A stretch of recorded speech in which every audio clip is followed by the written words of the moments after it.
Hello and welcome to another episode of the Christian Reeve podcast. Today's guest is a musician hailing all the way from Nottingham. His name is Andy Webb. Welcome to the show, Andy. How are you doing? I'm brilliant, mate. Thank you. How are you? I'm good. This is the only good part about my day because I'm at work in the morning, had time to do this podcast, and then it's more work after this. All right. Yeah, it's one of those. So like this is kind of the highlight of my day, and it's funny because I love doing podcasts anyway, but lately I've had less time to do them. So whenever I get the opportunity to do so, I savor it. Just like anything else creatively, I'm sure you can appreciate this. Next time you get Yeah, your gig, it's like it always feels special, especially if it's been a while since the last time. yeah, yeah, Um, but I like to go from the beginning. I like to, in time immemorial, all that. No. Uh, how did you get into music? Like, let's start there. I just fell into it really. Fell into it. When I was, yeah, pretty much. When I was in secondary school, um, I'd have been about 15, I think. We had a music block in our school. It had like its own dedicated music area, and they had like all guitars up on the wall, a Hmm. bit like that one behind me. That would Um, like the hook, as in like hooks, or what they yeah, call yeah, it, the yeah, clamps. Yeah. yeah. Um, and everybody had a music lesson, but everybody used keyboards. They had like a keyboard each. That brings me It was back. terrible. Yeah. They used to have like that DJ app on them and stuff like that. It's like everybody used to mess about with. Anyway, so there was just one day when me and my mate Dan just went into the music block at dinner, and there was a lad playing the guitar, and it just kind of piqued my interest a bit. Well, both of us really. So we just told him to, or just told him, we just asked him to just show us how to, just show us how to play something, thinking it always be dead easy. Um, and he showed us "Come as You Are," the intro riff to "Come as You Are" by Nirvana. And to be fair, it might be hazy memory, but I seem to think we picked it up quite quickly. But it's not a difficult thing to do, a difficult thing to play. And then after that, we just got rolling. The lad who showed us how to play that showed us tablature, Hmm. showed us some websites to go on. Just download some tabs, mate, and away you go. He taught us how to read them, and that was it basically. And then from then, me and my mate Dan just learned guitar together, really, just using tabs, and it's just evolved through like 20 years, basically.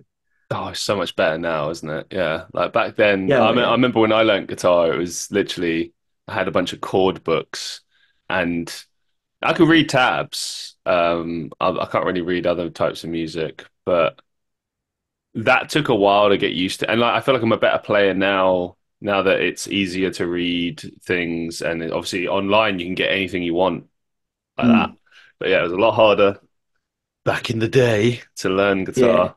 Um, but I don't know, like one thing I've developed over the years is the ability to like recognize keys and chords and then figure out a song based on that. But I think as with all things, it takes time to develop these skills and it's like Dave Grohl once said, like, you'll never stop learning about music. You'll never stop learning like that. no, You can never like be done. Like, I've no, completed no, it. Yeah, yeah, I've completed music now. But no, it's interesting. I've had a lot of musicians on the show before. I don't think I've ever really explored in depth like the first time people get into music because often people will start with like, oh well, it was a family thing, or oh, I got into this band or whatever. But like the actual very first time you were introduced to something, like I have two kind of hazy memories myself of like guitars. And fun enough, just like yourself, is this kind of curiosity thing. I don't know. I think I've got like that curiosity killed the cat problem where I'm like, oh, what's that? And like open that door that I shouldn't be in. So, oh, let's see that. Let's see what's going on there. And I remember that one of the first times I saw a guitar, obviously I started fiddling with it, like, oh, what does this do? Like, and I seem to recall my step uncle playing maybe like Guns N' Roses, something like that. I vaguely, I would have been like 8 or 9 years old. So normally my recall is good with stuff like that, but I couldn't for the life of you tell me, for the life of you, tell you what I heard. So words are difficult today, apparently. I think just going back to what you said about like a lot of people, a lot of musicians, it's like a family thing. Yeah, They've got like it's in the family, and they kind of get brought up to be a musician almost. They get sure. lessons from a young age, don't they? But none of my family ever played any music. I'm like the first one to do it. I was just kind of exploring like early memories of music, really, and like getting into it. There's a lot you said there that I can connect with. Like same as you, I don't think. I mean, I don't know. My family can challenge me on this if they ever do listen to this, but I don't think there's anyone in my family that played an instrument or could play. So I was the first in that sense. I was the first. And I recall like slowly, it started with like, oh, I traded my bike for a guitar to now I've got a few guitars to like, I remember one day my mum just turned around to me and was like, you have too many guitars, you're hoarding now. And I'm like, no, like, listen, you don't understand, right? It's like, and this is the thing about guitars, like you collect them and every guitar means something. Even if you never touch it, never play it, it's like that scene in Spinal Tap. For those who are younger and haven't seen Spinal Tap, go watch Spinal Tap. It's brilliant. Have you seen that Spinal Tap, Andy? Yeah, So you'll many know where I'm going times. with this. Right. A classic movie. Okay. If you're a musician, you need to have seen Spinal Tap. It's one of those movies. It's basically a mockumentary of being in a band. And I feel like it's kind of timeless in many ways because there's so many elements to it that are true of just being in a band, like arguing over silly shit or like getting lost in a venue and you can't find where something is Yeah. or just like all this petty the egos, all that. But the famous scene where, the guy asks him like, oh, was it? Oh, he says like, oh, this goes up to 11, and he's like, why not make Mm. 10 the optimum value? Like, make that the loudest. And he just kind of looks staring off into the distance and just repeats himself. But the bit before, he's obviously showing this guy around his little, I don't know, warehouse that he's got, and he's got about 1 million guitars, and he mentions like some of them he doesn't even play, and obviously I know it's a joke, but like at the same time, there is some truth to that. That there is just like you got your main guitars that you play, and you got ones that maybe it's like a special occasion, and then maybe Yeah. some you just never play. I don't know. There's definitely truth to that. I've got two or three guitars that I never touch. In fact, they're in the loft. I don't even, Oh no, I they don't got even to be have them. out, got to be out of display, Andy. Come on, come on, I haven't prized got the room for possessions. them. Fair play. I understand that. I have a lot of guitars in my mum's loft that I've not seen in over a decade because I just don't have Yeah. space like yourself. One day I would love to have all the wall clamps and everything and show them off, and that would be nice. And I the tend to funny, keep mine. go on. Sorry, I don't tend to use the wall. I've got that one up there, but there's a reason for that, which I could go into in a bit. But I don't tend to even have mine out. If I'm not using them, I tend to keep them in bags or cases because I can't be bothered to keep the dust off of them. Yeah, it's a pain in the ass. Yeah, I mean, I think for me, and that's the thing as well. Like the guitars that I own, they're nothing special. They're like medium to lower range guitars, but they have sentimental value. And Yeah. I think that's something that's really interesting, particularly about collecting, is the difference between, oh, I bought this because, I just always wanted this guitar and it's a classic and it's worth a lot, to this guitar has meaning. Like, there's a few Mm. guitars that I own. I think one of them might have been my first proper gigging electric guitar, like that I actually went to a guitar store to buy.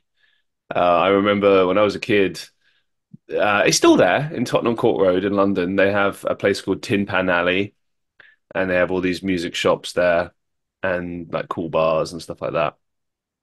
And I got one of my first proper guitars there.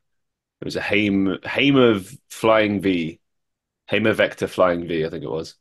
Because I was just like really into thrash metal at the time. Everything was Flying V.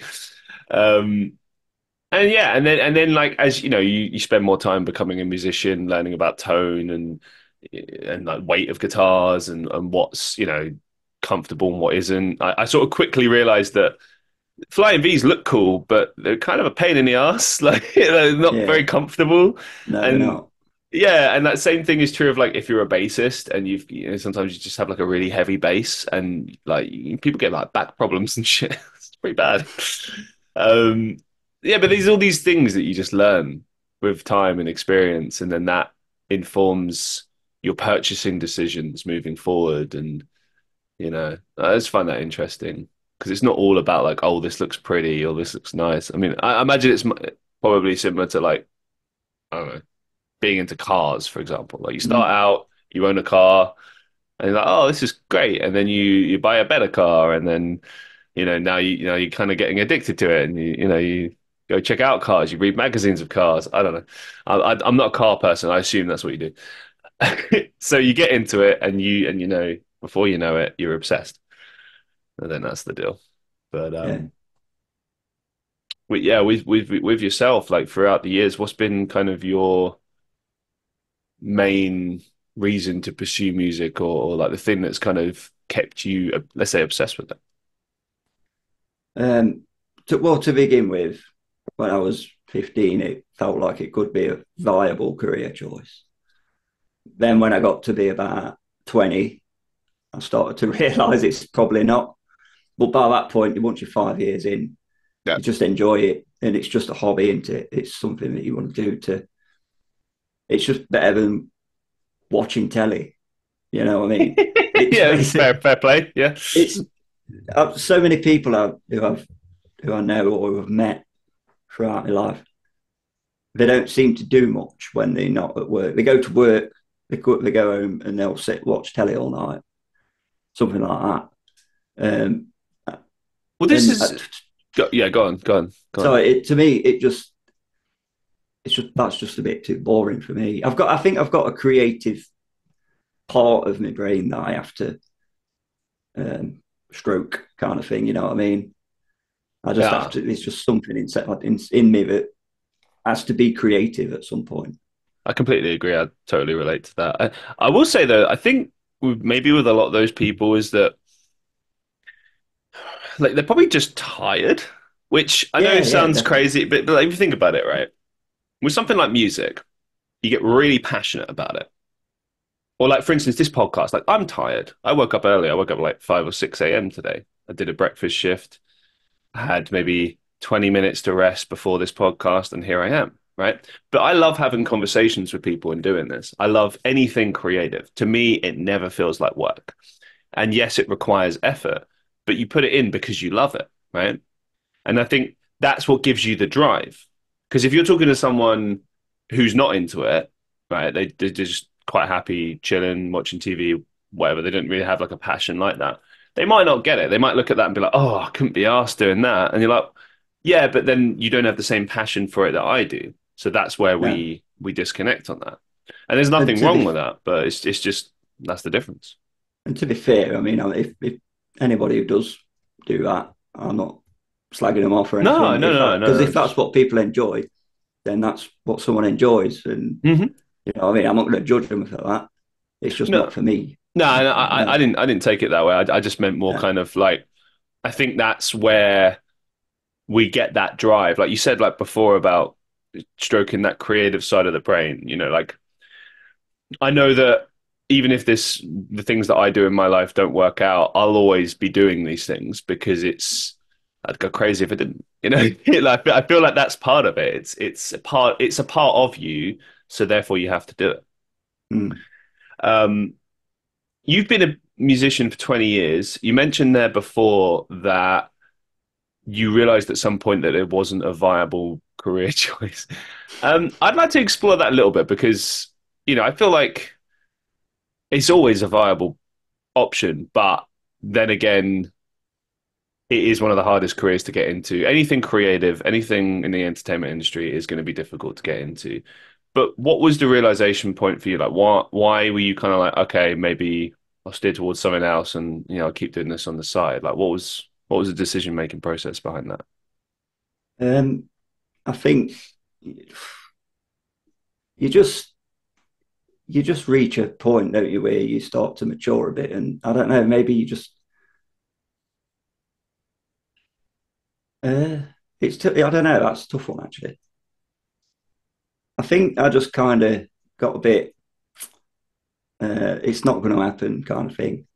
That sort of like voice in your head. It's like you're Okay. probably not going to be able to do this for a living. But to be fair as well, I'm not trained musically at all. I've everything I know. I've kind of had to seek it out myself and learn it myself. So to like get a job in like a studio, that Sure. was something I thought about like because obviously when I was a teenager, to me being a musician would be being a in a band, being a performing musician. Hmm. And then when you sort of like I don't know, you get to like your mid 20s or something, and you think, oh, actually, I could have pursued it from a different angle, and maybe I could have been a producer. But by that point, to be, like be a producer, you need to like go to college, you need to study music production, um, unless you're super lucky and you can sort of get in on in a studio. And but for me, I don't know, I would feel a lot more confident doing something like that. Being a being a working producer, I would feel a lot more confident if I was trained in it Okay. rather than just sort of like winging it. You know what I mean? So, and obviously by the time you're 25, well, for me anyway, by the time I was 25, I had a mortgage. I had things, you know what I mean? I had things in my life that I couldn't just drop my job and go back to college for 3 years or something. Do you know what I mean? I know what you mean. Because I've got bills to pay. I've got a mortgage to pay. That's quite standard. That's like the classic, if you like, which for many musicians means it's evenings or weekends. That's my time. Mm-hmm. That's right. Um, and there's positives and negatives to that. I mean, I like years ago, that's exactly what I used to do. I used to work in like retail before I went to uni, and it was literally like band practice at the weekends, gigging during the week, usually after after work kind of thing. Sometimes I'd even bring my gig stuff to work, which was like leaving that in the locker room never felt safe. But normally it was weekends, and it is what it is. But sometimes that's not always convenient, And the other thing as well is like you're exhausted from work, like travel to work itself, and then afterwards it's like, do I really have the energy for this? Particularly Yeah. performing as well. I think that's something that gets overlooked quite a lot. But like, let's say you've worked a whole day at work and now you're traveling to the gig. Maybe it takes you an hour or two to travel to the gig. You do sound check. Maybe you have a few bevies, maybe you don't. Then you get on stage and you perform. Could be half an hour, could be an hour, could be more. You're gonna be tired. It's a lot to perform and to give it your all. It's the whole process. Hmm. But like we were saying before, I think the passion is what drives you and maybe helps you overcome that. So we mentioned before, you've 20 years as a musician. What would you say have been the biggest takeaways, the biggest lessons in all of that? Um, just to never, I don't know, I suppose a bit cliched, isn't it? But just to don't give up, kind of thing. Don't like just because you're not where you thought you might be where you started it when you started it. Don't think that not getting to that point means just don't bother then. Because when I started, obviously um, my sort of ambition was to be doing it for a living, maybe in a band on tour, just that general sort of thing, being a performing musician. But obviously, but once a few years in, when that don't seem like it's going to happen, I just carried it on anyway because I was enjoying it. I didn't think like, oh, well, this ain't going to happen. I'll just give up. I'll just go and find a different hobby. Um, and I suppose that goes into like you have to kind of think about your success and like how do you measure how successful you are at something. Oh, you've touched on a hot button topic for me here. Yeah, I talk about this with my audience all the time. I've been pursuing things like acting, music, podcasts, content creation for years now. And yeah, it's not worked out. Continues not to work out. It frustrates me. It breaks me sometimes. But I do think about that a lot, what you just said about why I started in the first place, how you measure success. I mean, to me, success would look like I earn a living from this and I don't have to work in jobs I hate anymore. That would be Mm. success to me. For other people, it's status. It's how people perceive you or how much money you have or do you know what I mean? Like, for instance, when I tell people I do acting, the first question they always ask is, "What's the biggest thing you've been in? What would I know you from? Are you famous?" Something like that, right? Which is annoying, but I understand why those questions exist. But it's interesting the point you made about not giving it up, even if it's not working out. That's interesting to me. Maybe it's because there's something within us that we need to get out there. It's a form of release. When I think about music, I think that I'll never not be a musician. I'll never not write music or perform music because it's something within you. For instance, there's this guy that I keep seeing at open mic nights. I see him all the time. I've seen him for years. He's an old guy in his 50s, 60s. Really talented musician. And sometimes I look at him performing and I go like, what's the point? Like as not as in like what's the point of him performing, but what's his goal? What's his dream, if you like? I've never asked. And I like to keep the mystery, but to be honest, I don't think it matters. I think he plays because he loves to perform. He loves the feeling. And maybe that's the more important aspect to all of this, how it makes you Yeah, feel. yeah, exactly. And I think that once once you sort of do away with the pressure of having that big end goal that's probably not really achievable, like you sort of start to, or like certainly for me, I've started to appreciate what I do more. I've Mm. started like the music that I make now.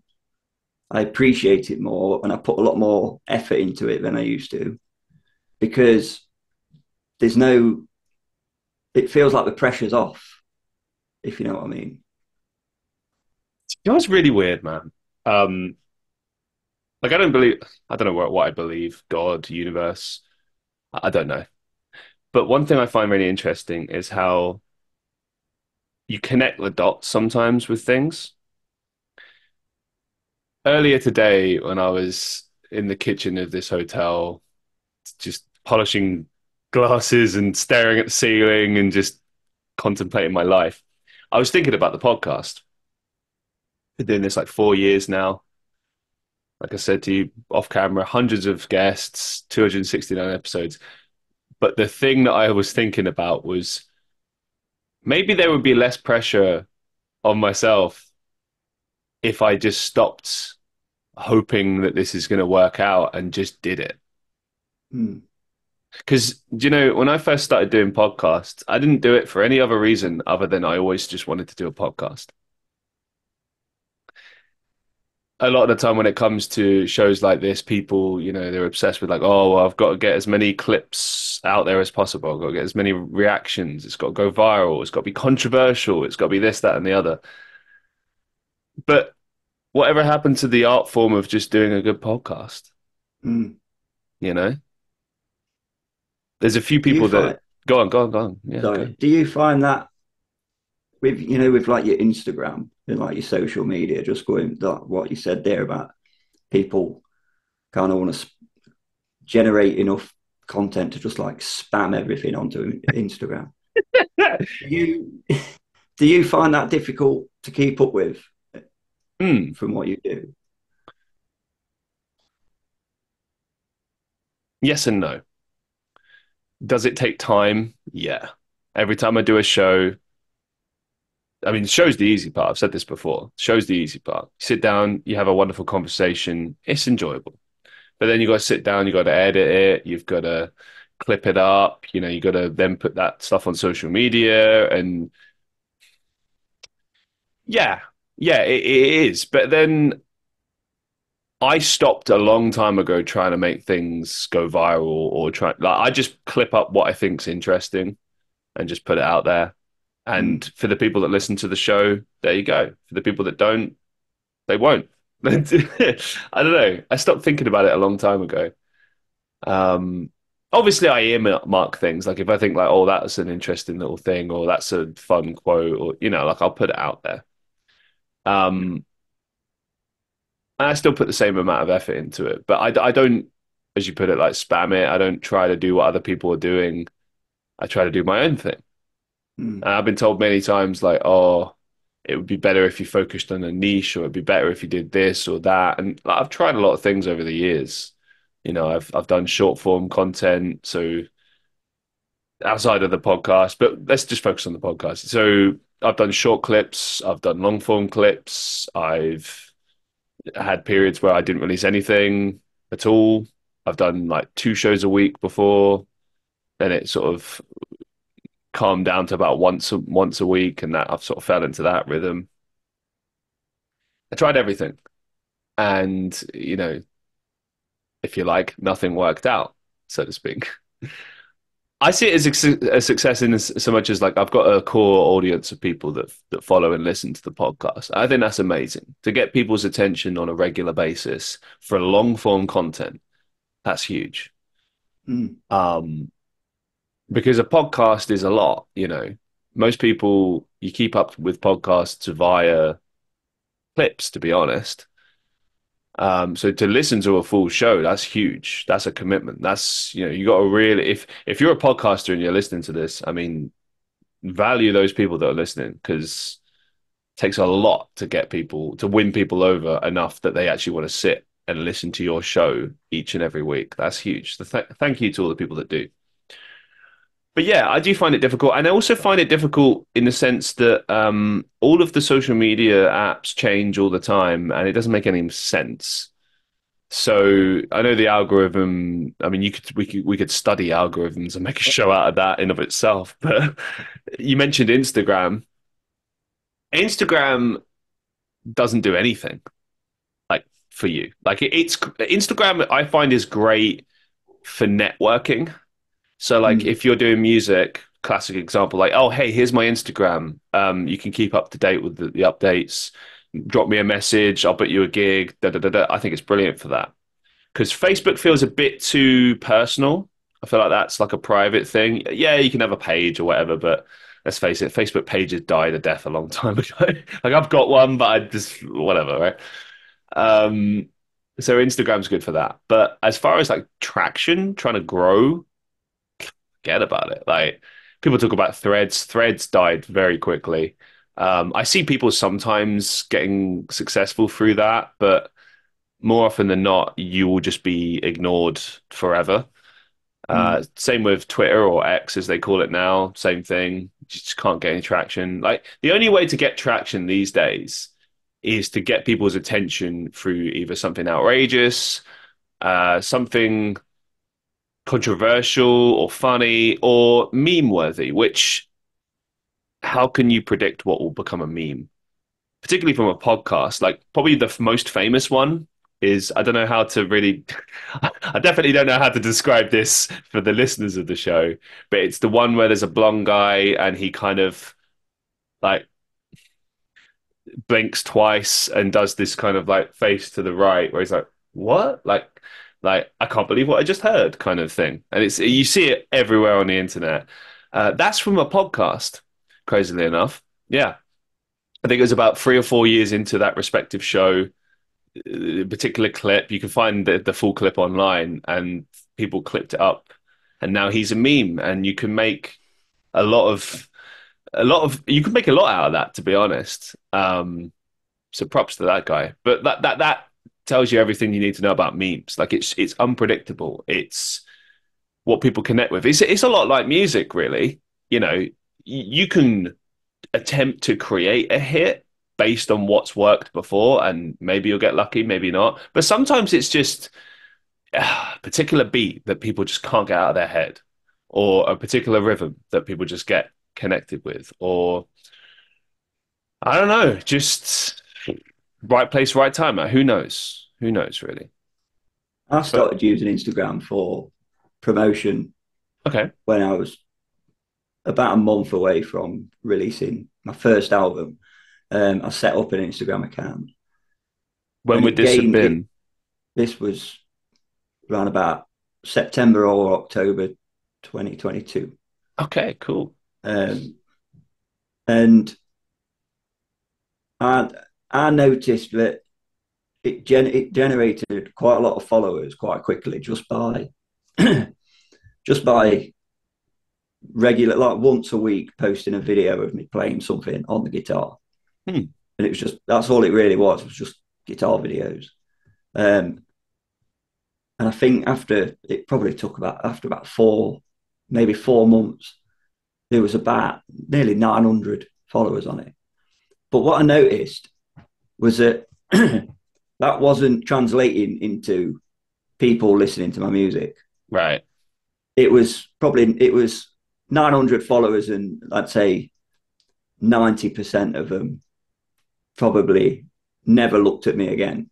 Do you know what I Yeah. mean? And I'd say probably 80% of them maybe wanted to follow back. I don't know. There are certain accounts on there that I've noticed do engage with me on there.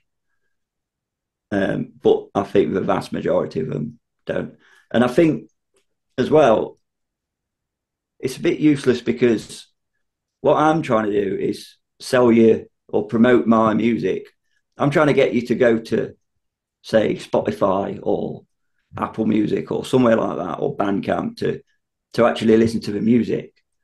And nobody, when they're scrolling through Instagram on their phones, nobody is going to stop scrolling through Instagram to follow all your links elsewhere. Do you know what I mean? Hmm. Because they sat there scrolling Instagram. They'll watch your little guitar video and they'll probably like it, and they might even follow you. But then they'll scroll on. I find, Yeah, that sounds about right. I've noticed this too. Like it's better to cater your content towards your existing audience. And like yeah, you could throw out the occasional video here and there to to get new people in, but then also it depends on the type of content you're doing. Like you mentioned that you're doing guitar videos. That in of itself is a niche. That's a thing. Like people subscribe to people for that. Like a good example, right, is there's this band on TikTok that does like I can't remember for the life of me what they're called, which says it all really. And basically they have this cool thing where they take barcodes of like famous products and they try to make a song out of it, right? And and it's fun. It's just a bit fun. And they've had all these massive big brands reach out to them to like, hey, do us like, and it's great. It's drawn a lot of traction for them. It's got a lot of attention towards them. But how many of those people that check out that account that follow them for that content go and listen to their music? Same as yeah, what you were exactly. saying before. Like it's okay, let's say they've got like 1 million followers, right? And of those 1 million people, like every one of those people would have seen that content and liked it, but then how many of them are returning for the content? Mm, Maybe, I don't know. That's hard to say. Maybe 50 to 70%, it could be somewhere around there, right? And then of that 50 or 70%, it's probably more like 15%, 10% will actually engage and be like fans of the music. Um, and also like people subscribe to you for different reasons, some people want to see the music videos, some people want to see just the music itself. Like I know with what I do like acting and music and podcasts and stuff. Some people only want to hear the music, and if I'm doing a live stream where I'm just talking, they're like, oh, are you not going to get your guitar out? Like, oh, almost like if they could say it was boring they would, but they just want to hear, it's like, oh, get your guitar out. Like it's I get it, but like there's more to me than a fucking guitar, man. Like, yeah, come on, like, yeah, but that's just people. That's the internet. That's yeah. consumption, as it were. I Um, tended to as well. With I've not done it. I've not really posted anything on my Instagram for quite a while because going back to what I asked you about, did do you find you like struggle to keep up with it? Mm. I, I just got to a point where all my spare time that I would usually put into making music, I was making Instagram videos, and Ah, yeah. I just thought because I put a little bit of production into them, I film them, I record the audio separately, and then I put them into editing software, and I edit the recorded audio into the video. I can't just. I'm a bit particular and a bit of a little bit of a perfectionist like that. I can't just sort of set an amp up next to me and have the phone recording it and No, I have the get that. microphone on the phone recording the amp because the audio quality won't be good enough. So I was actually putting a little bit of effort into them like that. So they were taking a little bit of time to make. So I started to just realize that, you know what, I'm not actually making any music anymore. I'm not getting anything done because I'm just making fucking Instagram videos. And so I just I ended up stopping. I just had to, um, yeah, I struggled to find the time to do it, man, because I wanted to focus more on the music. It's a hard decision, isn't it, to like stop things or slow things down. Like I realized this recently that I was just doing way too much. Like the podcast, for instance, I don't earn anything from this. I never have. Um, I think it stopped being about trying to make money for a long time because I was just getting increasingly more and more frustrated and upset that it just wasn't going anywhere, wasn't leading anywhere. And I feel like that can drastically affect what you do. You know, it can affect your enjoyment. Like now, like I've gone from I do an episode every week to do you know what? It's okay if I miss a week. And now hear me out, hear me out. I always try to have guests booked in, but things happen. People cancel, shows get moved, maybe I'm too busy, you know, things happen. But now I don't feel that pressure and frustration anymore that, oh, okay, it's not happening. Because otherwise it sucks the fun out of it, I think, to be honest, when there's too much pressure. Yeah, Um, and as you said earlier, like placing goals on things can really drastically affect the way you interpret these things and the way you enjoy these things, you know?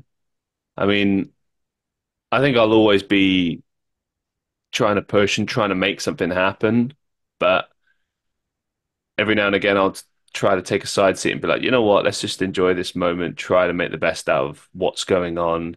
Like today, I thought about it. I was like, you know what? Like I get to do this. It's not, oh, I have to do a podcast today or something like that. It's like I get to do this. It's an opportunity, just like it was the other 268 times.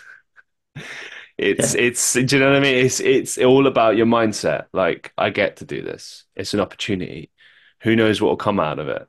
If nothing else, I'll get a good conversation and I'll learn something. And like, this conversation's getting me thinking, man. It's making me think about a lot of things. It's great to always talk to another human being about their experiences and realize that despite all of our differences as people, like there's a lot of fundamentals that are universally true. And you mm, find yourself kind of tackling with those every single day. But yeah, there it is. There it is. Let's explore a bit more with this. So, best and worst gig you've ever had, and why? um, easy. The Ah, best. Oh, do you want? In fact, I'll do the worst first. yeah, let's go there. Start with worst, and we'll build to the best. There you Yeah, go. we'll end it on a positive. The worst gig was we played. This was way back. This would have been around 2005, so it's a Nice. good The night. noughties. So it's a long time ago. We played somebody's birthday party who we knew and did it for a favour. Sorry, and we were just sort of coming of age, really. So we'd have been about maybe 18 or 19, probably 18, I think I'd have been. Um, and basically, it was at this lad's house and it was on his back garden. And they set a gazebo up for us. Um, and we set the gazebo up in the middle of the day. And we was there all day. So we started drinking early. Oh, Now, I'd never, being only being 18, I'd not really got much experience playing the guitar under the influence. Um, and obviously, as it goes, 2 cans of lager turned into 4 cans of lager. And by the time we went on stage, I I could barely play a note. I was like I was it was like I'd picked a guitar up for the first time. I could barely move my hands. I oh will say no. this though, it was January and it was outside Oh and it was shit. probably freezing. Yeah. And there was no heaters because like I say, it was just this lad had set this up in his back garden. Oh my So God. I think that probably affected it as well because I don't know about other people, but for me, cold hands trying to play the guitar, I can't do it. Nah. Like, Like, and it even the really, famous musicians, you need like, I don't know, fingerless gloves, something to, yeah, yeah. yeah. But I think it wasn't just that. It was probably a combination of being a little bit too drunk and having really cold hands. So yeah, that gig, it was a nightmare. It was horrendous. It What, was. what, walk me through I'm it. so glad it wasn't filmed. You what? Sorry. Say that again. Sorry. Walk me through it a little bit. Like, so So obviously it's difficult to play. It's cold. How long do you have to play for? back then, when we used to do gigs like that, and this is a surprise, I could never do this now. We used to play for about 3 hours Jesus. Okay. because we was young and hungry and like Yeah. up for it. So the first 3 or 4 gigs we played were all about 3 hours long because That's, we would get booked in like a pub hmm. in like the local area, and we'd just be the only band on. And when the pub asked you, and because we're 17, it's 16, 17, the pub would be like, how much do you what do you want paying or well whatever we don't care. It's not about the money, is it? We're a band. So they'd pay us like 50 quid between four Oh of us. no.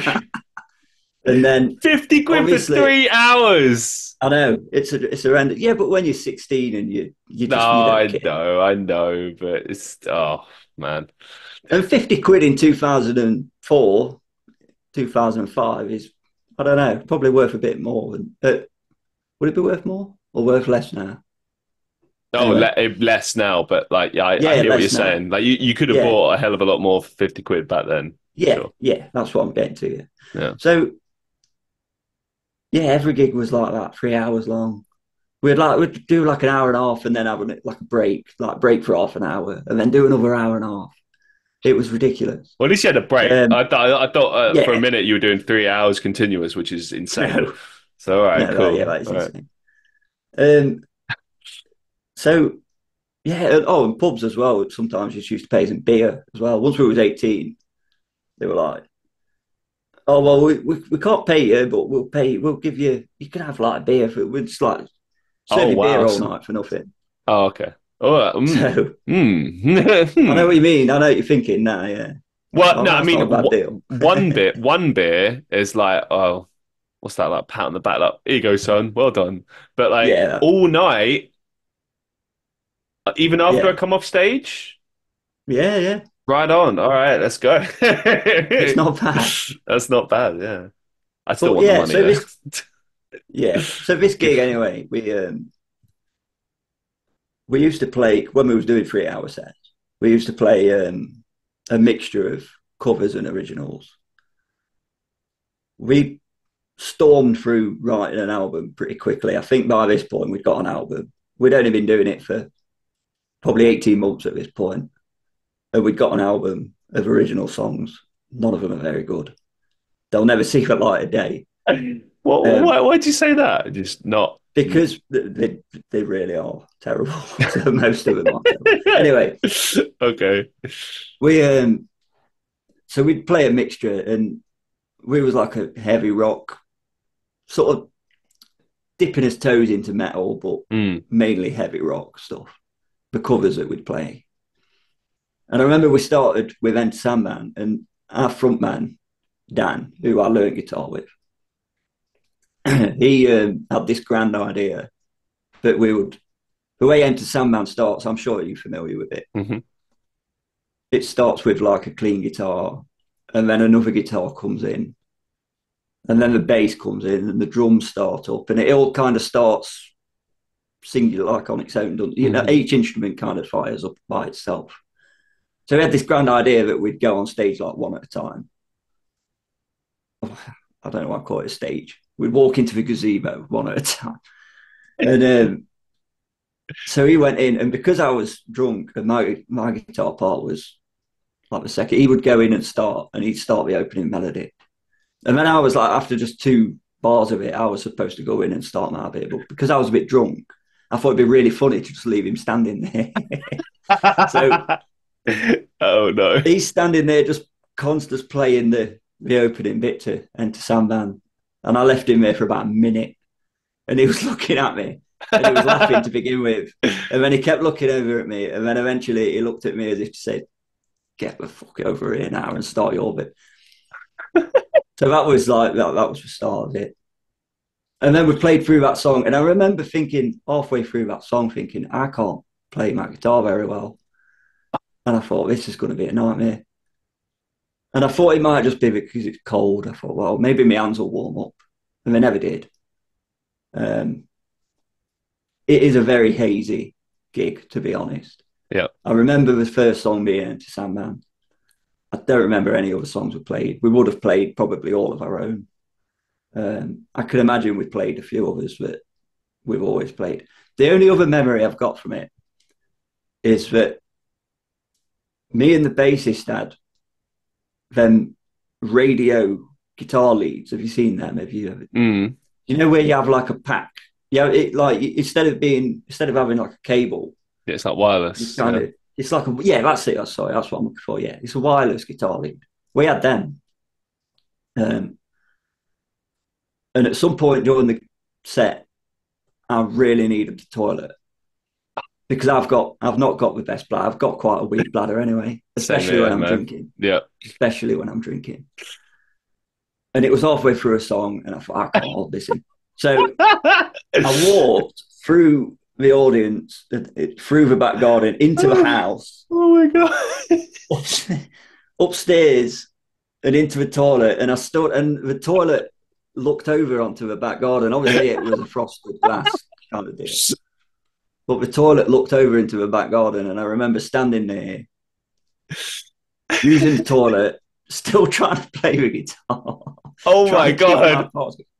I didn't put the guitar down or anything. I thought, I've got a radio lead. I can go where I want. I went up, yeah, I just went up to the toilet, used the toilet halfway through. That was the only other thing I remember doing. But aside from that, it's a very hazy memory, that gig. Gives a whole new meaning to hands free, really, doesn't Yeah. it? Yeah. The best gig, Best the gig, best yeah. gig. Let's go. When I, So the band that we, sorry, I feel the like band that's that the we was best in, gig. But go on, go well, on. yeah, it's the best. It's probably the better Best of anecdote, the to be worst. fair. The band that I was in at the top, the band that we started back then, we have just reformed actually and Oh, started doing some wicked. stuff recently, which is cool. And we are hoping to record some stuff and maybe play some gigs. Mhm. Um, but after that gig that I've just been on about, that was the drummer. But at the time, that was his last gig. So because he decided like he didn't want to do it anymore. He What a way to didn't go have the out, time. eh? So we did that gig for him, and then after we got a new drummer, and it didn't really feel the same for me because we was all mates from school. Mm. There was like kind of a special bond about the whole thing. And we got this new drummer, and it just didn't really feel the same to me. And I stopped enjoying it for a bit. So then I decided I was going to leave. But I did say like we'd got a gig coming up, so I said, well, I'll honour that. I'll do that gig. You know, I'm not going to leave you short. And it was at a welfare in a town called Ollerton, Hmm. which is in Nottinghamshire. It was at their welfare. It's not there. It's not actually there anymore. I think it's been knocked down now. But that was unbelievable because that was like a proper stage in a like a quite a reasonably sized venue, decent sized venue, and there was a lot of people there, and I've no idea why because we weren't a big band, we weren't doing anything really, because you know what I mean. We weren't well known. Mm.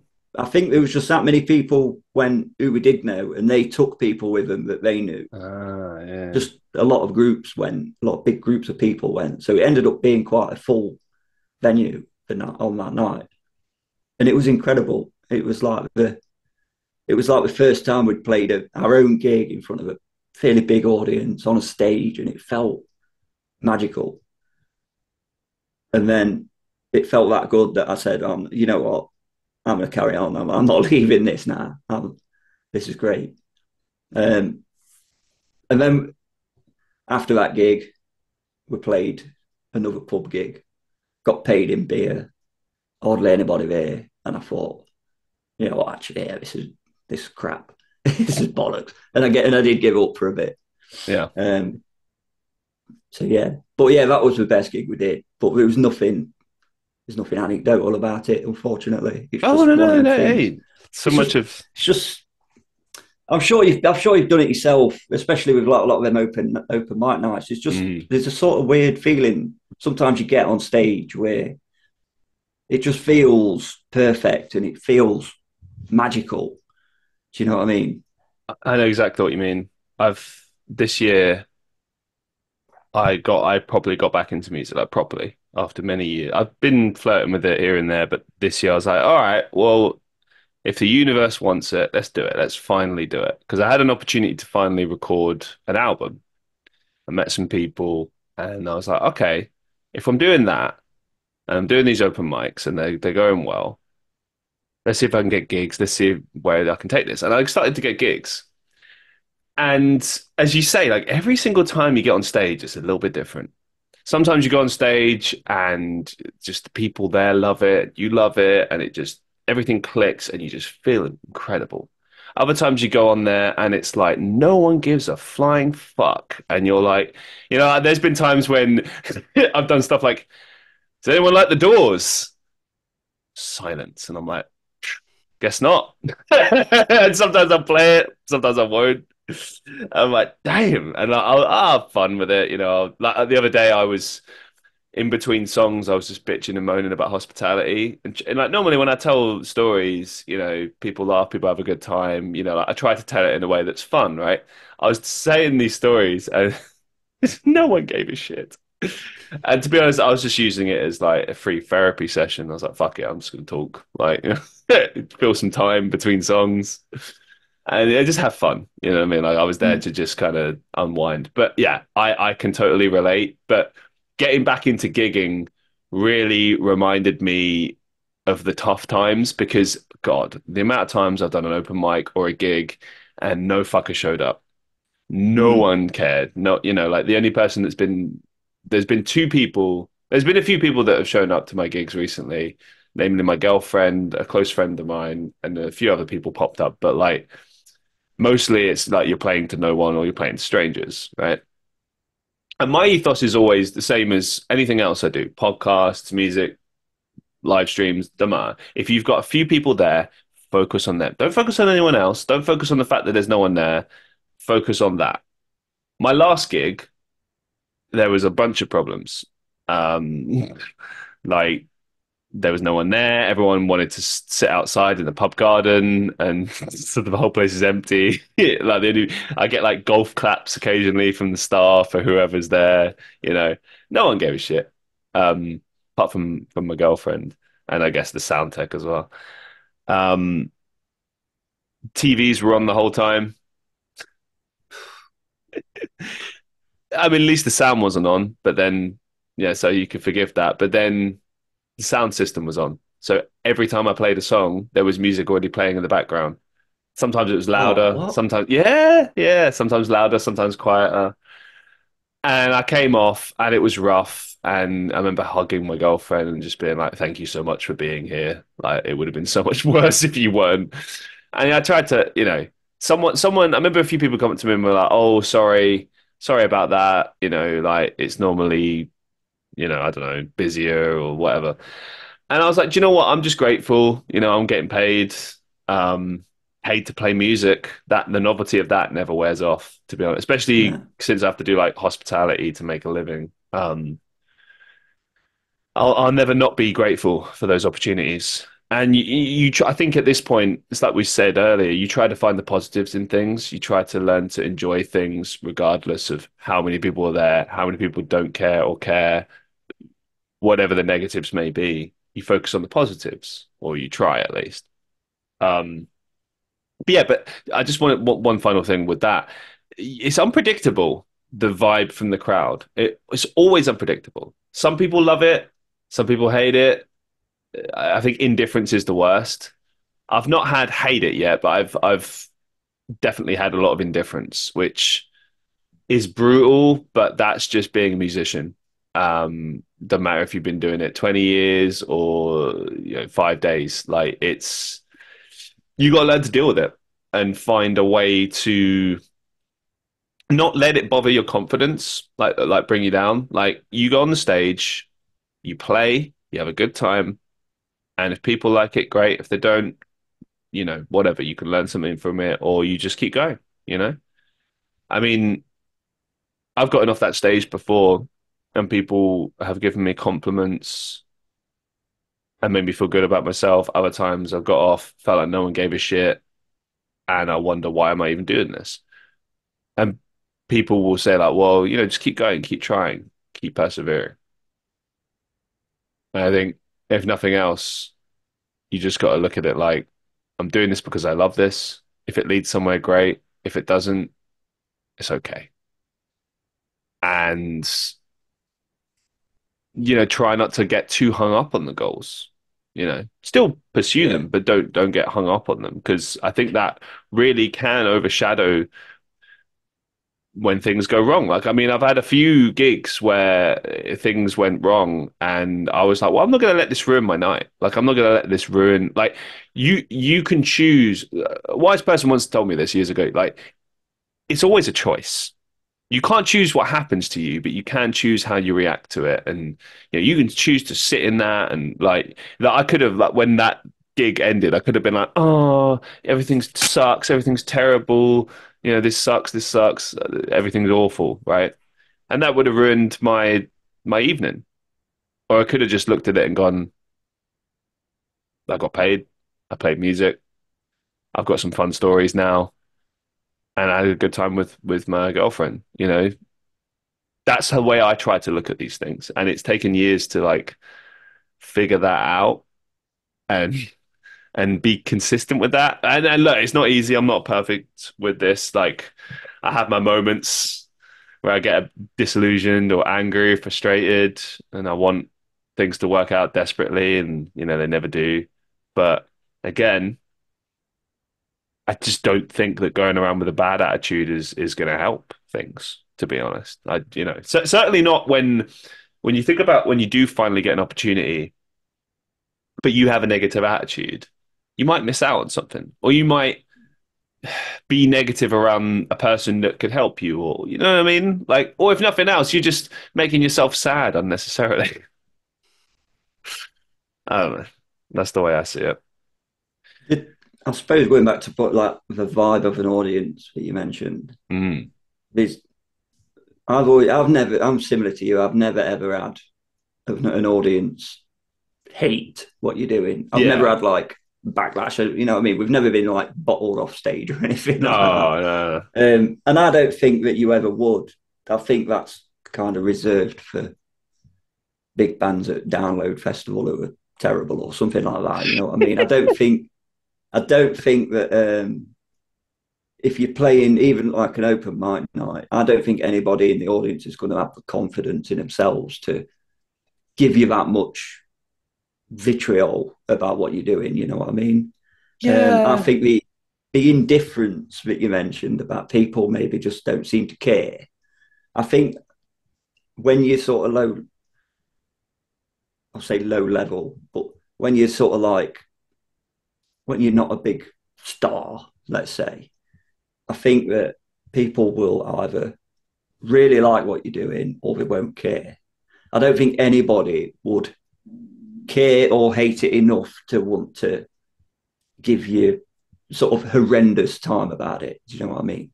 Yeah, I think for me the issue is more that it kind of just breaks my heart a little bit. But then Mm. again, you can't force people to care. Like that's No, the no, definitely that's not. you know what I mean. Like it's they don't love it the way that you love it. They don't care the way that you care. But then that's the whole point. You're doing this because you love it. You're not doing it to make other people care about it. I mean, you'll try. Certainly, I want, say, more people to listen to this podcast. But why? I'll tell you why I want more people to listen to it. It's not so that I can just be like, oh, look at how many followers I have. Like, who gives a shit? What really matters is I want people to hear these conversations and have got the same feeling that I got from it.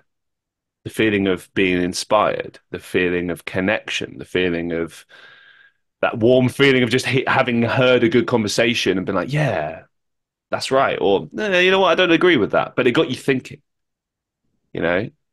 When I go on stage and I perform, if I got people feeling something, if I got them excited, great. Like there's been gigs I've done where, there were people singing.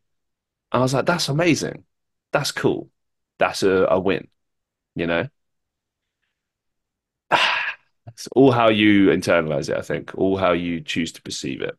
But yeah, it's not easy. I think I try to laugh it off. I try to just make the best of it. But I mean, it is crushing when it doesn't work out. And when there's a lot of those, sometimes it can get a bit brutal. But I don't know. I just think it makes more sense to just take it in your stride if you can and just move on, you know? Yeah, yeah. And like every musician has dealt with that. Every single musician out there has dealt with this. Um, it's just part of the game. It's just, you know what I mean? Like I mean, fucking hell, you can be an amazing singer and artist and people still won't care. Mm, I live here in definitely. Manchester and I walk down Market Street sometimes and I see amazing musicians and no one gives a shit because it's not about the right audience or not right place or I mean there could be a million factors. But that tells you everything you need to know. It's it's a combination of factors. It's unpredictable, but I don't know. I think that keeps it interesting in a way. Are you still pursuing the acting, or is it all Yeah, music for you? yeah. My deal is like anything creative, like Mm, acting, music, content creation, podcasts. Like I'm pursuing it all, and my ethos is like whatever seems to be getting traction, push that the most. mm, Or not traction, that's the wrong word. Um, that seems to be developing or some. So for instance, like I have one film that I'm doing this year, just an independent film. Um, it's taking longer because it's just we're building it, and it's a lot of fun. I'm loving it, and I'm just grateful to act, to be honest, to get the opportunity. I don't often get to, so I have to really savor it. Much like gigging, you never know when the next one's going to come, if it's going to come, so make the most of it. Got a couple of voice acting shots as well, same thing. But music, I don't know, music this year for whatever reason seems to be the focal point. So I'm just you know what I mean? Like trying to give it my all. Like I figure if you're going to mm. do something, give it 100%. Don't half-ass it. And what will be will be. But There was something I was very curious about with your acting, go for it. and it's not a it's not a I'm not trying to insult you, but has Oh, I anybody love it. I love it. Go for it. Go for it. Go for it. has any sort of casting director or anything ever said, can you cut your hair? So Because this, I would imagine that long hair is no problem. I mean, there's no problem with having long hair, but I would imagine it's quite a how do I say it? How do I put it? It's quite a niche thing for a character in a show to have, maybe. yeah, it's a fair point. Um, the only time I've ever been asked was for an extras role, and I was like, "Am I fuck gonna cut my hair for that?" um, More so because everything costs money. I've done photo shoots that cost a lot of money. Well, not a lot, but it's a lot for me. Um, and you use those for a certain amount of time because obviously, we change all the time, don't we? But I try to keep my look consistent, try to take care of myself. But the point is, you take those photos, that's how you look. That's your look right now. So as you said, it is quite niche, but in a way, that's kind of a good thing. Makes me stand out, so I don't look like everyone else. Um, am I prepared to cut my hair? Yeah, if the role is right and I'm getting paid well, yes. And I wouldn't normally make things about money, but in this case, I will because, as I said, it costs a certain amount to get new photos done, and also it's branding as well. Like you tie things up in branding when you change something big like that, everything has to change. So it's not just like I'll just cut my hair and then I'll just do this thing. Like it's like, okay, now I have to change the branding for the podcast, for example. Now I Mm. have to get these new photos done. Now I have to think about the types of roles I can go for and the ones I can't. You don't have that problem with voice acting, but you do with acting. Now, yeah, people might say like, "Oh, but you can wear wigs, you can wear extensions, you can do this," and it's like, yeah, you can do that, but it's not the same as having like real long hair. You can tell the difference. It's Mm. rare. I mean, I think there's been a few exceptions. Like I remember, if you've seen Stranger Things, the guy who plays Eddie has short hair, and um, he wore a wig, and it was a really good wig. I honestly couldn't tell, but normally you can tell as you can kind of see it. Sometimes it really depends. Um, Other than that, to be honest, I've not really had much experience with casting directors. I mean, I haven't really had that many opportunities. So Are they not the people who hire you for extra work? no, I mean with extras work, you just go through like an agency or something, and you just show Oh, up, and yeah, it's like it's not even. It's pretty dull. I see it differently. I try to use it as like, all right, I'm getting paid. Beats sitting in an office or serving people, and B, I'll meet people, mm. not people on the show or anything like that. I mean, if you get lucky, great, talk to them, absolutely. But it's the people around me. Like I've met friends through that who I've then gone on to do stuff with, like filmmakers, directors, actors, etc. That's what I look at it as a networking opportunity. Um, Now, when I do like actual acting, because extras work is not acting, rarely do you get to act. And most of the time, you're just in the background somewhere, you know, told to be quiet or pretend to talk, and that's it. And it's just, whatever. But when I've actually gotten to act in like short films and like audio dramas and commercials and stuff like that, it feels completely different. It's enjoyable. It's an enjoyable experience. I've obviously put work into practicing for that, much like music. And um, with those, yeah, to be honest, it's never really come up. My looks, it's never been a thing. That's good. Um, I suppose I was just more curious about how diverse an actor needed to be with their appearance, or how sort of um, uh, I mean, flexible yes, you had to be with it. Flexible, it's probably. fair. I mean, I think it depends, doesn't it? I mean, the more flexible you are, the more types of roles you can do. Simply Yeah. put, and I am flexible, but again, it took me years to grow my hair this long. I didn't grow it specifically. I just like having long hair. It feels more like me. Um, if I did cut it, I would feel different. You know, Mm. it wouldn't be the end of the world. But it would be different. I would feel different, and that takes getting adjusted to. And I feel like a lot of the time when you do these things, it's good to just change things up. Like new hair, new clothes. Just kind of mix it up a little bit. Reinvention, like the famous wrestler Chris Jericho always talks about this. That it's good to constantly reinvent yourself. That's how you remain relevant. That's how you keep attention on you. And Mm. my goal is not to do that, but it's just I like that idea of this constant reinvention because if you think about it, you're never the same person, And if you are, you're probably doing something wrong. Like you should always be developing and changing, progressing, moving forward, and like I leaving think certain this things in the past. that's a good point. And I was talking to my brother about this just the other week.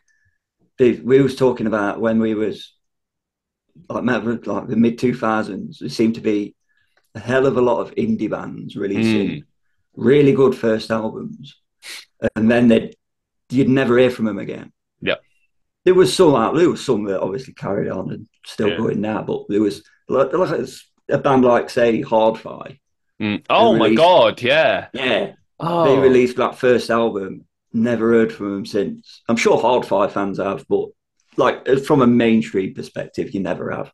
But the one band that we kind of pinpointed, the one that has really from that era that are still as like massive now is Arctic Monkeys.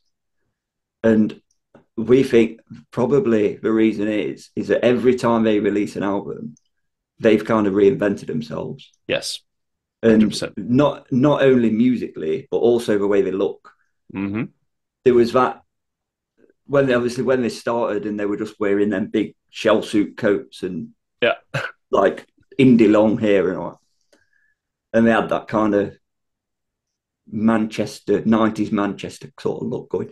And then they released an album. I can't remember which one it was, but there was an album where they all looked like they were from the 50s, Yeah. and they all had like greasy hair and leather jackets, and now they look like they're from the 70s. And it's just like every time they release an album, they look different, they sound different. Yeah, I mean, again, that goes back to what I was saying before. I think that like reinvention is how you remain relevant. I mean, I think if they'd have continued just doing what they did with their first couple of albums, to be honest, I think from a music standpoint, I know you know where I'm coming from. They probably would have got bored and they might have Mm, quit, call it mm, quits. Because you hear about this a lot of the time with bands where they just, they go off and do their other stuff, solo projects, whatever, because it's just not there anymore. But if you choose to reinvent yourself and you choose to keep going as a unit, then you're probably going to have to. And every band out there has done that. And it's interesting to me, like fan bases always get upset about things like this, like, oh, that's when they went mainstream, or that's when they changed their sound, and it's not like what they did before. And it's like, yeah, but do you really want to hear like 10 albums of the same shit, or do you know what I mean? Like yeah, it's got to happen because you change. Yeah, yeah, I have a friend who's a punk. He's been a punk all his life, and we were talking about punk bands, like old punk bands that still write music. And he said that like he was talking about this one band, and he was saying how the music that they write now, it still goes hard and stuff, but it's not what they were doing in their teens. And he said, but they're not teens anymore. They're adults. Yeah, some of them are like grandfathers. Like yeah, it's you change. Like your heart doesn't change, but you change. Like I thought about this. Like, would I ever be in a metal band again? Maybe but I'm just not angry yeah, anymore. Like I like good music. I'll listen to metal and I like it, but I like also shoegaze and jazz and soul and mm, funk and that's just being a fan of music. But I think like as you get older, you feel differently, you think differently. And this kind of brings me on to a question I wanted to circle back to about you returning to this band that you were in when you were younger. How does that feel? What's that like? Because now it's 20 years later. Things are different. You're different. What does that look like? How does it feel now compared to then? um, might go back to what I said before about with my music, my solo music, how I can appreciate it more because the pressure's off. Mm, And I think with what we've been doing recently with the band, the same rule kind of applies. I appreciate what we're doing more and I enjoy it. I enjoy it just as much. I mean, I enjoyed it a hell of a lot back then, so it's hard to really say that I enjoy it more, but I appreciate it more. And the time that we do spend together, it's only been rehearsals so far, but then rehearsal times, they've been great. They feel really good. Um, and I really enjoy that. back just before I left that band, the rehearsal days, I used to not really look forward to them. I didn't really used to enjoy them. Not towards the end.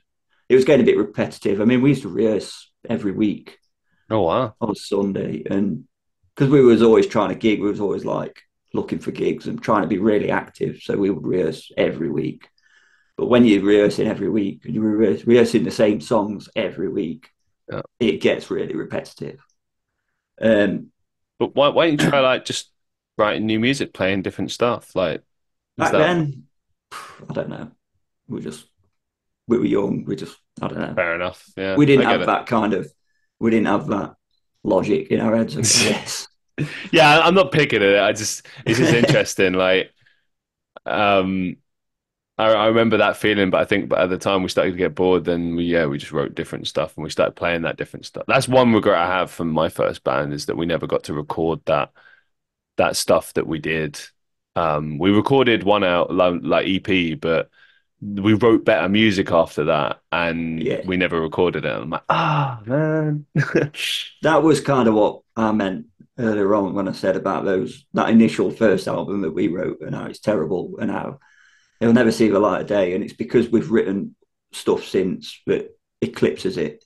It's just so much better than it that there's no point to want to revisit those first initial songs You ever just revisit it because for nostalgia? No, yeah, sometimes yeah. sometimes I listen to it, sometimes I listen to it,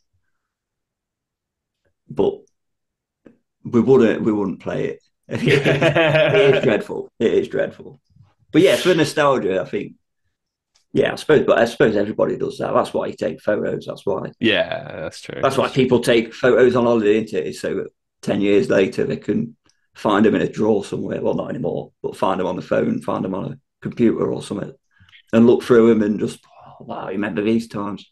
That's the We'll interesting do thing as anything for well. nostalgia. Yeah. Well, I'm very nostalgic and sentimental, and it's funny how like you can revisit, let's say, a photo from like 10 years ago, and like 5 years after it's passed, you're like, oh, you feel a certain way, and then 5 more years passes, and you look at the same photo, and suddenly you feel completely differently about it. Mm. And maybe it's to do with where you are at that point in your life. Maybe it's just life changes you, therefore you reflect on the past differently. But I find that very interesting how that works. I don't know. It's been one of those shows. It's been a very reflective show. I love this. These are the sorts of shows I look forward to, man. When it gets you thinking about life. Yeah. I got a few final questions for you to get you thinking about life. Oh, great. You know, I'm approaching 40, and you're not going to cause me to have a midlife crisis. No, no, no, no, no, no. I think it's just good to reflect on what you've learned, and I mean, because I think it's interesting. Like I'm 31. I look at my 20s, and there were some of the hardest times of my life, but also there were good experiences too. I look at who I am, who I'm becoming. I like who I am, and I like where my head is at, and I like that I'm always trying to get better, and I'm always trying to be better, and I like that I'm able to help people younger than me. That's cool. I like that.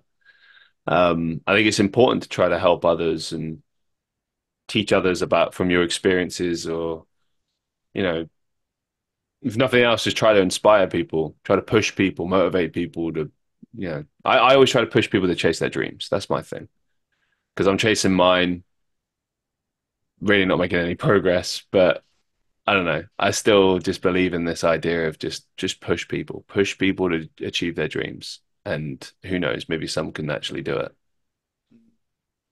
What has music taught you about life? About life. There you go. About life. I'm not even sure. I'm not sure it has. Fair enough. That's a valid answer. um, yeah, I'm not sure music has taught me anything about life. To I be think fair, it life. is go I on. think life taught me about life. I think living. Yeah. I think being in my sort of mid to late 30s, I think that's what's taught me about life is just all of it. Do you know what I mean? I was just a bit vague, sorry. But No, no, no, no need for apologies. I mean, I always think the first answer is always the most valid I because think, afterwards it's the revised answer. I want the truth. yeah, I want the honesty. And if that's the that's truth, then good. that's how it is. You know what I mean? I mean, Yeah. and to be fair, it's that's a I always ask my guests that based on like maybe a career path they're doing, something like that. Music is the big thing for you, right? And music is part of life. Do you know what I mean? It's everywhere. It's you hear it in commercials, you hear it on the radio, you hear it walking down the street, you hear it at gigs, at venues, you hear it everywhere. And it means something a little bit different to everyone. You know, for some people, it's just something in the background. For other people, it's everything. Yeah. I was talking to a mate, funnily enough, about this kind of thing the other week in a pub, and I said, um, I think he was, I can't remember if he was talking about his daughter. He's got like a teenage daughter, and maybe having a bit of trouble with her, or she was, I don't know, I don't remember. But I just remember saying to him, making the point that when I was 18 or 17, 18, I thought I knew everything.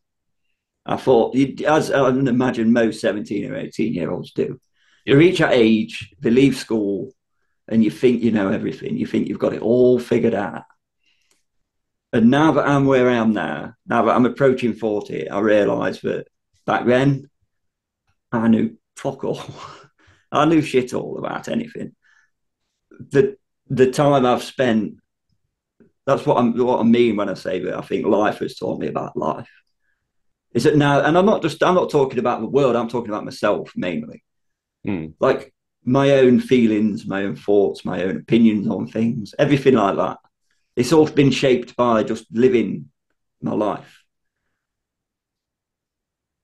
I guess that thing about being a product of your environment is a little bit true. Yeah, absolutely. I mean, I think as well, like it's what you allow in, it's what you choose to allow in, what you don't. Like I think, Mm, for instance, that old saying about someone's choice of friends says a lot about them, how they choose to spend their time. You know, like for instance, I like to party, I like to have a good time, but not at the expense of my work. I take work very seriously. And if I begin to feel like there's a clash, you just won't see me for a while while I'm focusing on work, you know? mm, Um, that's a mindset. That takes a lot of discipline, I think. Some people choose to be disciplined, some people don't. And you see the consequences to those actions. I think a lot of the time, when you really look at your life honestly, you can say to yourself, I'm giving it my all, or maybe I'm being lazy, or you know, you can say things like, "Am I putting enough in?" Like I was having breakfast the other day after a shift with this guy, and he was adamant that he has to work right now. And I was trying to say to him, like, hey, listen, like, I know you're working all the time, but make sure you take breaks. This is important because he's like working shifts back to back, barely any time to sleep. And I'm like, I've been down that road way too many times. Like, I know, like, for instance, I've worked the last 7 days back to back, double shifts, 4 of those days. It's a lot. It demands a lot physically and mentally. Eventually, your body needs to rest. Like the old saying goes, choose a rest day or your body will choose it for you. But you need that rest. You need that time. And I was thinking about taking another shift tomorrow, and I was like, no, tomorrow I rest. I'll get creative stuff done, but I rest. I'm at home. I need to be at home and rest. And I tried to say this to this guy, and you know, he was taking it on board, but he was like, no, I've slept for too long. Like I've rested for too long. And he kind of expressed this idea of like one day he kind of just woke up and was like, oh, you know, that's enough. Like I've had enough sleep. Now it's time to work. And he mm. has goals and clear things in mind. And I think that's a big part of it is where you're at a particular point in time. And how honest are you with yourself? Like, when was the last time you really sat down and went, am I happy right now? Is this enough? Do I need to do more? Do I need to do less? Often, when you sit with yourself for 5 minutes and just think about that, the answer will come to you. And this is the problem. I don't think people do that enough. They ignore that. They try to block that out. They try to distract themselves with things like music, you Mm. know. And eventually you have to deal with it.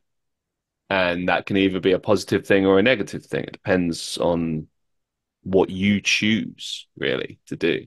I think a lot of people tend to feel that powerless, like, well, what can I do? What can I change? There's always something you can do, but it's about putting that time and that effort in. Like, if you're a musician listening to this and you feel powerless, you feel like, well, I'm putting the time in and nothing's going anywhere, and what's the point? Well, you can put in as much or as little as you want. And if you have clearly defined goals, you'll probably achieve them. Like, if your goal right now is, oh, I want to get a gig, you can do that. It's entirely possible. If you want to be a big megastar, that might take more time. There's nothing to say it won't happen, but it's definitely going to be a longer road than the road to your first gig. You know, but this is the thing. Like, I always try to push this with people as well, that just because something seems impossible or seems very difficult or hard to achieve doesn't mean you shouldn't pursue it. You should Yeah, pursue it anyway, like, regardless, because you've got this thing in you and there's a chance. So take a chance on yourself, you know? What's the best advice you've ever received? um, I don't think I've ever said. I'm not sure. I'm not sure I've ever received any. That's not true. Um, I That's can't not think, and true. I'm not. I'm not. I don't mean like as in I'm too good to receive advice. I mean I just don't. That's not what I meant What I either, mean but is no. What I mean is I just don't. I can't recall anybody ever. yeah. I suppose. I tell you what. Good advice I got just after I released my first album, and I was looking for ways to promote myself. And my brother said, "Why don't you look at trying to guest on some podcasts?" And I said, "Well." There you I go. says, "Hey, yeah, that might not be bad. That'll be quite good." And I sat with that idea for a bit, and I looked for podcasts, and I couldn't find any. And then I just like gave up on that avenue, and then I sort of started looking again. That's how I found yours. How So I did you suppose find mine that was again, good. actually? Reddit. Reddit. Ah, Yeah. see, there you go. Good tool. Was it worth it, do you think? This, for those who don't know, Yeah. because it's not mentioned, this is Andy's first appearance on a podcast ever. Yeah, it's worth it. It's been great. Yeah, I've enjoyed it. It's been really good. So yeah, That's it's been that's what worth I it. like to hear, because that, if nothing else, is the most important thing. Did you enjoy Yeah. it? Did you get something out of it? I hope people at the show will go check out Andy's music for sure. But if nothing else, it's like something to walk away with, something to think about. Like, I think that's so much more interesting as well, because I could sit here and talk about the intricacies of music production and songwriting, but I think what's more interesting is who is the person behind the music, Mm. you know? Because that once you got a connection, it kind of makes the music, I feel, more interesting in a way. Like, I don't know, for instance, one of my favorite music songwriters is Mac DeMarco, right? But the person is so much more interesting than his music. His music's cool, it's sampled. He uses samples from a lot of like classic 70s jazz and all sorts of other influences and stuff. But he is like this kind of old bohemian style modern musician who jams with people and lives quite a recluse lifestyle and is very just laissez-faire, chill, relaxed guy. Like, very much not the type of person you'd expect to be like a super successful musician, but he is. But he lives life on his own terms, and I find that just really endearing. And I try to communicate that in my shows to get to the behind of a person. Like try and find the stories because I think if nothing else, that's the most interesting thing, isn't it? We as humans love a story, a good story. Mm. I've just thought of one piece of advice I was given when going back to when we was kind of starting out playing those early gigs.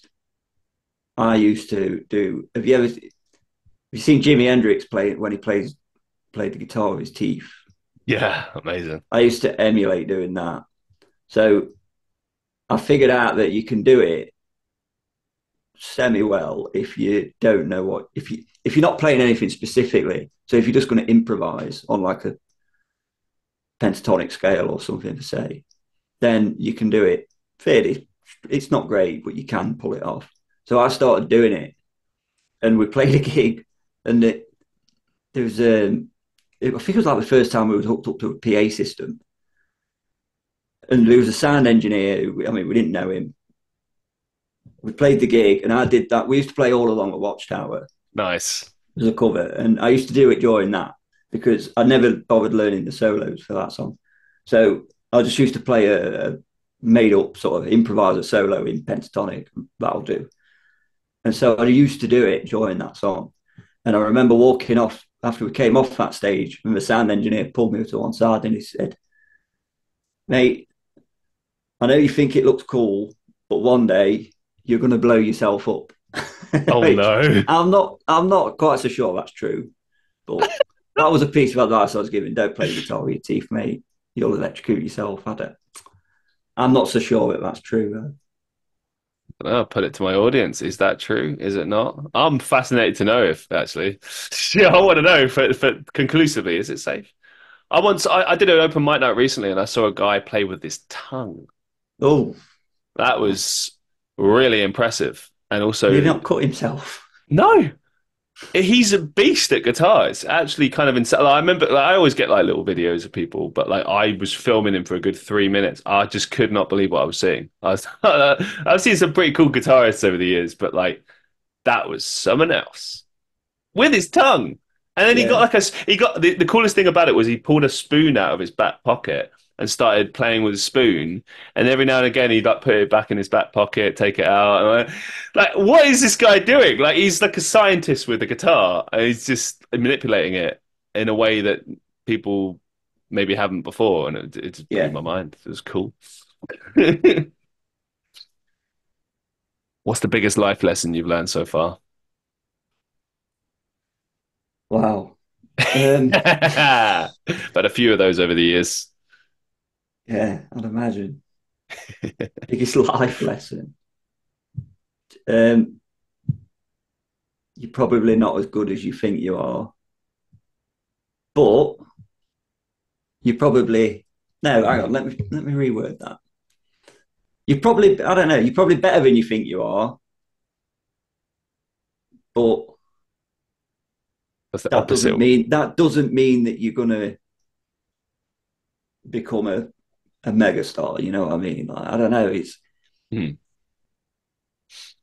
I've always had, especially well, I've had it especially since I've started doing solo music because when I was writing music in a band, I always had a band to fall back on, so I didn't have to worry so much. But now I'm doing solo music, I've often got a bit of imposter syndrome, All right. um, and it's not actually that bad because I use it as a kind of a barrier to for quality. If something triggers me like an imposter syndrome, if I'm making a track and I start to think, God, this isn't very good, or yeah, this isn't as good as like anything else I've ever heard. You know, I mean, I can't do this. I'm not qualified to be doing this. This is if it trips, then I know it's probably not very good. But you know, if I'm making a track and I don't feel and I don't get imposter syndrome with it, I know it must be pretty good because even I feel like, oh, this is really good actually. You know what I mean? Um, so I guess as a life lesson, yeah, the fact that people have listened to my music and they've enjoyed it, and I have had good reception and good responses from it. I suppose a life lesson would be that you could tell yourself that you're not that great or that you're not very good, but you're probably better than you really think you are. Yeah, I But suppose to go you on. probably doesn't mean you're going to be selling Wembley out anytime soon. I'll add to this as well. I think it's important to dream big, but like also accept that it might not happen. But don't let that stop you from pursuing it anyway, which kind of echoes what you said at the beginning, I feel. That, like Mm, just because something isn't happening or it seems out of reach, that doesn't mean you should stop pursuing it with any less ambition or passion. Like I can't count an amount of people over the years that have said like, "Oh, yeah, you do realize that might not ever work out," or like that's really competitive, and it's like, yeah, I know the odds. Don't tell me the odds. yeah. Like, come on, like if I'm sorry, but like as a concept, if just because something's competitive doesn't mean you shouldn't try. And like I said that okay, so I did a show recently about chasing your dreams. And in that, and I'll echo this because I've said it, I know I echoed it in the last show. Forgive me, broken record. But so much of chasing your dreams is about recognizing your potential. It's about discovering who you are and what you have to offer and how you can be so much more than people allow you to be or what society says you can be or what even you believe you can be. Like the things that I've done over the years, I never would have done if I wasn't intent on chasing my dreams. I used to, I catch myself even now when I have moments of like, oh, what's the point? Or like, oh, they'll never go for it. I just do it anyway. I ignore that voice and I'm like, try, just see what happens. Try. And that is such a huge shift over the years. And I've recognized in other people that have like imposter syndrome how paralyzing that can be, how it can prevent you from just living your life, Mm, realizing and actualizing your potential. So I really feel like, if nothing else, you should just reach for the stars and just do it for you. Don't do it because you're trying to become something big. You know, just be the best that you can be. And in that, I think you'll find happiness. Because obviously too many people place happiness upon like if I achieve this goal, then I'll be happy. And it's like I think that's a rocky road to go down. You got to focus more on what makes you happy and not make it goals. Make it a sort of a lust for life, not lust, like a vigor for life, like a passion for life, a passion every time you do that thing. Don't let it be this thing of like, oh, well, I've not sold out Wembley yet, so I must be shit. Like, come on, no, like it's not about that. no, Like you can absolutely do it. There's nothing to say that you can't do it, despite everyone saying you can't, or despite like how you feel, or despite how much of a big goal it might be. Like the biggest thing that will ever prevent you is you, and don't let it mm. be you. Final question for you, Andy. Do you have any upcoming projects or final thoughts that you'd like to share with our listeners? um, yeah, projects wise, it's getting a bit. I don't know. It's going a bit derailed. I've got that band thing. I've got obviously my old band, which we're kind of firing stuff up, and hopefully we have started recording our old music, the good stuff, not the terrible stuff. We have started to record that properly, Like re-record and it. Yeah. yeah, basically remake it, re-record it, and hopefully release it. There's probably 2 albums worth of material that we could release, so it's a good starting point. And also, we'd like to play the odd gig here and there, but I don't think it'll ever become anything super serious because the rest of the lads in the band haven't really got time to Yeah. make it a super, super serious thing. We won't be constantly looking for gigs. We won't be a very active band. We'll just maybe play like 1, maybe 2 gigs a year, but try and make them special gigs, special Yeah. nights. The other thing, the drummer that I mentioned who left the band way, way back. Me and him have started collaborating on a new project because I was writing my second album and I started to realize that it's not. I started to think, you know what, this is really, really good. And I think it's a lot better than my first album. And I'd like to play it live. I'd like to be able to perform this live. Like it's that good. I think it's coming along that good. I'd love to be able to perform it. But I can't really perform my music on my own because it's not just me and a guitar. It's instrumental music. There's multiple guitars, there's drums, there's bass. Sometimes there's piano in it. Sometimes there's strings in it. There's all sorts of stuff going on. It's not something I can do on my own. So we thought about maybe trying to work it into me and him because he's a drummer. So like we'd just play like just me and him, and then we would maybe use some like sort of loop station kind of thing to record the guitars and like record loops and play. Yeah, Hmm. I'm sure you're familiar with loop stations being Yep. a singer songwriter style. But then we've kind of figured that won't work because to use a loop station, you have to run through a song. You have to like run through every part and record every part. So I think we're just gonna make an album.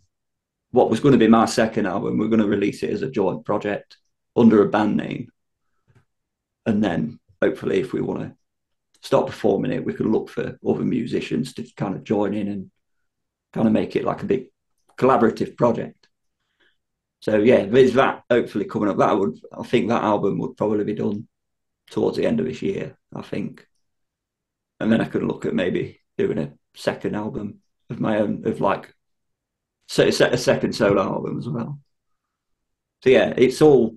I've got plenty in the pipeline. Yeah, Great to hear, man. I wish you the best of luck with that. I'm looking forward to hearing it all. And yeah, props to you for still doing it after all this time. I think that's testament to what a passion in life should be and giving it your all. I think if nothing else, that's a key takeaway for me in this episode. So thank you so much. And also just thank you so much for being on the show. I had no idea this was your first podcast. So I hope it was a good one. I hope you got a lot out of it. I know I did. Massive thank you. thank you. Cheers. And to all the listeners of the Christian Reeve podcast, I hope you enjoyed this episode as much as I did. As always, make sure if you enjoyed the show to support us on Patreon, patreon.com/Christian Reeve, and drop us a review and a rating on Spotify, Apple Podcasts. If it was on YouTube, like, share, and subscribe, all that jazz. Massive thank you for listening, for watching. And until next time, I'll see you in the next one.